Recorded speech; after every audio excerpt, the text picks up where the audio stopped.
Di video kali ini, gue akan sharing ke kalian strategi gue untuk bikin 100 miliar dalam 2 tahun. Ya kalian nggak salah denger, gue bakal sharing strategi untuk bikin 100 M dalam waktu 2 tahun. Oke, gue ngerti banget kok. Menurut kalian, mungkin kalian ada yang baru klik nih, masuk ke video ini, kalian ngeliat bocah gila gitu kan.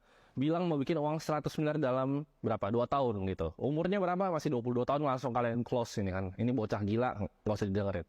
Tapi tunggu dulu ya sebelum kalian close.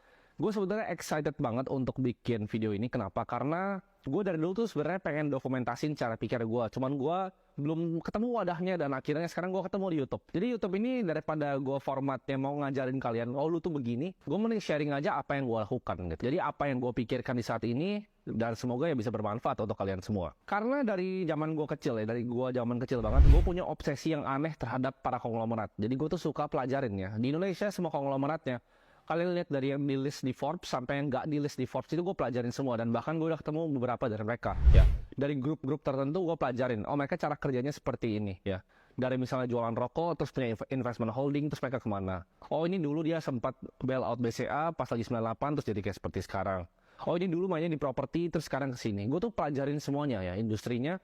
Karena gue punya obsesi dari kecil bahwa gue mau jadi konglomerat. Jadi gue akan sharing ya semoga gue bisa jadi konglomerat. Karena menurut gue bakal keren gitu. Gue bikin bakal keren banget. Kalau misalnya grupnya seperti grupnya Salim, grupnya Sinarmas. Mereka tuh dokumentasin apa yang mereka kerjakan untuk jadi sampai sekarang gitu. Atau grup-grupnya PIK gitu seperti Aguan gitu bisa dokumentasikan apa yang mereka kerjakan dari dulu sampai sekarang. Dan gue rasa bakal banyak banget yang nonton dan itu lebih very exciting. Jadi ini adalah journey gue ya. Semoga gue bisa menjadi salah satu konglomerat di Indonesia dalam mungkin ya 40-50 tahun ke depan. Karena game yang gue mainin ini nggak singkat dan ini adalah game yang sangat panjang yang gue mau mainin. Tapi gue percaya ya, kayak gue cara mikir gue 3 tahun lalu, cara gue mikir 4 tahun lalu itu beda banget sama sekarang ya.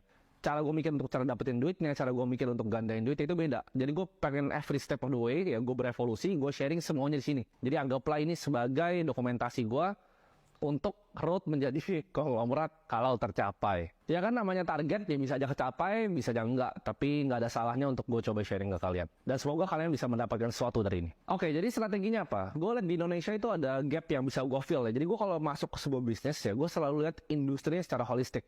Kalau kita lihat ya, Indonesia itu ada 25 juta orang yang masuk ke sekolah dasar. Tapi begitu ke SMA dan SMK itu turun, numbersnya itu turun drastis ya. SMK itu 5,5 juta, SMA itu 5 juta. Jadi di sini gue lihat ada pent up demand, di mana orang tuh mau edukasi skill praktikal ketika mereka dari transisi ini dari SD, SMP, banyak kan justru ke SMK bukan SMA. Jadi banyak kan ke SMK untuk langsung kerja. Dan dari SMK ini gue lihat ada beberapa yang diambil sama anak-anak ini. Satu tuh accounting, dua itu digital marketing, dan sekarang tuh mulai banyak yang kayak programming, UI UX dan segala macam. Tapi 3 besarnya itu ini ya, antara pertama ambil accounting jadi langsung kerja jadi accountant, kedua tuh belajar digital marketing, dan yang ketiga gue lihat ini adalah programming. Gue dari dulu tuh sangat gue sangat tertarik dengan bidang edukasi karena ini adalah masalah yang gue alamin, dimana gue ngerasa nggak ada ibaratnya sekolah yang bisa cater kemauan gue tuh seperti apa. Ya jadi itu semua, tapi nggak ada yang spesifik. Nah ini sebenarnya dilakukan dengan SMK. That's why 5,5 juta itu lebih banyak ya dibanding yang 5 juta masuk SMA biasa. Banyak orang mau SMK untuk langsung bisa kerja. Nah, gue lihat ini kalau gue bisa fill gapnya di sini ya, gue bisa ibaratnya disrupsi market SMK ini. Jadi itu mungkin target gue dalam waktu yang singkat. Gue pengen coba ibaratnya bikin sekolahan di mana orang bisa belajar real life skill.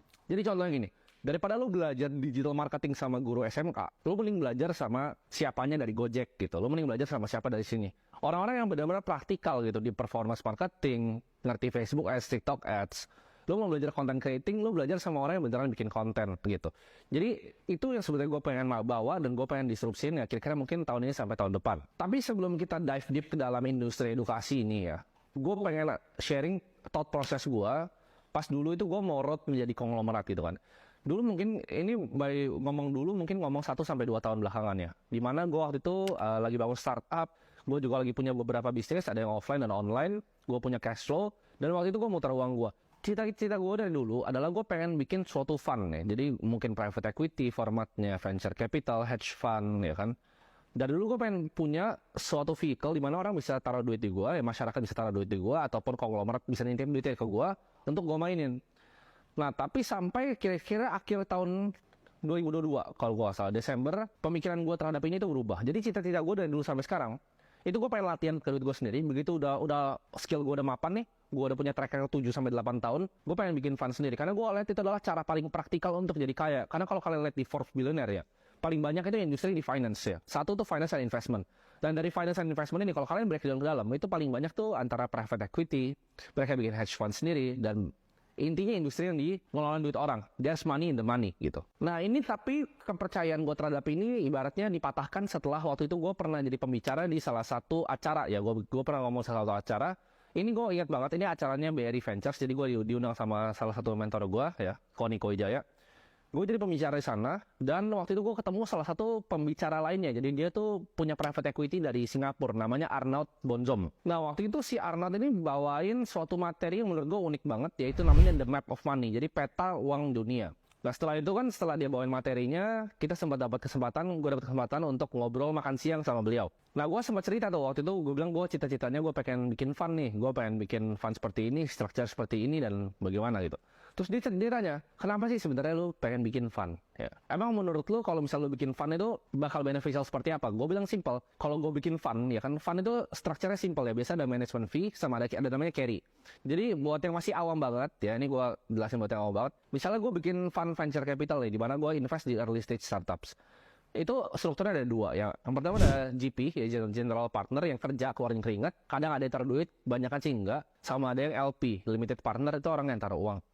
Nah, gue dari dulu cita-cita gue untuk jadi GP. Kenapa? Karena enak banget ya. Gue dapat uang nih. Contoh misalnya gue fundraise $10 juta. Gue rasa dengan koneksi gue sekarang untuk gue raise $10 juta itu bukanlah hal yang susah. Paling mungkin ya sekitar sebulan gue nyari uang tuh pasti beres $10 juta. Itu kalian dapat biasa namanya 2% management fee. Sama kayak kalian invest di reksadana ya. Para MI ini dapat namanya management fee. Sama, di fund juga sama. Jadi misalnya uang $10 juta nih, 150 M lah kira-kira, 140 sekian M. Itu lu dapat 2% ya, dengan ongkang kaki. Biar gampang, let's say misalnya 100 miliar nih, lu dapat uang sekitar 2M ya per tahun. Lu kalau punya fund 100M, lu akan dapat uang 2M per tahun cuma buat ongkang kaki ya, sebagai management fee. Begitu investment lu ada yang berhasil, misalnya lu seed masuk nih, lu series B berhasil keluar, lu exit ke investor lain, lu dapat percentage ya, namanya carry ya. Jadi uang tumpukan lagi di atas management fee tadi. Enak kan punya fund? Lu kalau punya 1 triliun fundnya, kira-kira cuma dulu dapat 20 miliar per tahun. Cuma nggak ngapa-ngapain ya management fee. Jadi menurut gue itulah struktur yang enak banget untuk jadi kaya. Sampai akhirnya gue ngobrol sama beliau. Dan beliau ini ngajarin gue, jadi uang tuh turunannya ada banyak gitu. Uang-uang besar, LP besar, itu pasti masuk pertama kali ke yang gede dulu nih. Contoh di venture capital, mereka akan masuk ke Andreessen Horowitz. Mereka akan masuk ke Sequoia. Ya, fund-fund di Indo itu masuk ke belakangan. Itu biasa uang-uang tier 3, tier 4, tier 5 yang baru masuk ke fund-fund Indo. Dan jarang yang bisa bikin fund itu fund 1, fund 2, fund 3, fund 4 di Indonesia. Ya. Maksudnya apa? Jadi kalau kalian misalnya raise fund 1 nih, gue bikin fund 1, misalnya Ronald Capital gitu. Fund 1 itu gue raise misalnya 10 juta. Nah, fund 2 itu biasanya gue harus raise lebih. Kenapa? Kadang kalau gue raise di bawah, itu artinya fund gue nggak laku. Dan biasanya itu mati. Jadi fund 1 10 juta, kalau fund 2-nya 8,5 juta dolar, gue mati. Jadi gue harus naikin terus. Nah, kalau kita perhatiin Indo yang misal bisa fund 1, fund 2, fund 3, fund 4, sukses itu paling cuma sedikit. Ya, contoh di dunia private equity mungkin kita paling tahu Northstar, Saratoga. Ya, di venture capital ada AC Ventures yang tier 1, kita bisa lihat ada East Ventures-nya, Sinarmas, dan berbagai macam venture capital yang lain. Tapi it's not easy untuk masuk ke dalam game sana, gitu. Jadi, begitu gue pelajarin tadi Map of Money, dia nanya gue, sebenarnya bosnya tuh siapa sih? GP ini atau LP ini? Nah, gue baru mikir di sana, the real boss adalah LP. LP itu adalah yang taruh duit. Dia nanya ke gue ya, LP yang menurut lu tuh ada apa aja? Nah, di situ gue jawab, LP itu menurut gue tuh ada SWF ya, Sovereign Wealth Fund. Dan ini gue jelasin secara singkat ya buat kalian yang nggak tahu. Terus kita lihat di sana ada endowment fund ya, kampus Harvard, Yale, Stanford dan teman-temannya. Kita lihat juga ada dana pensiunan, ada ultra high net worth dan masih banyak hal lainnya. Nah, tapi the real boss ini adalah LP ya. Jadi even private equity Indo itu banyak uang-uang besar dari luar. Contohnya uang dari Thailand, uang dari misalnya Abu Dhabi ya. Yang berkuasa itu sebenarnya LP yang punya uangnya. Kenapa? Karena orang yang punya fund di sini, mereka punya yang namanya redemption date, di mana orang bisa tarik uangnya.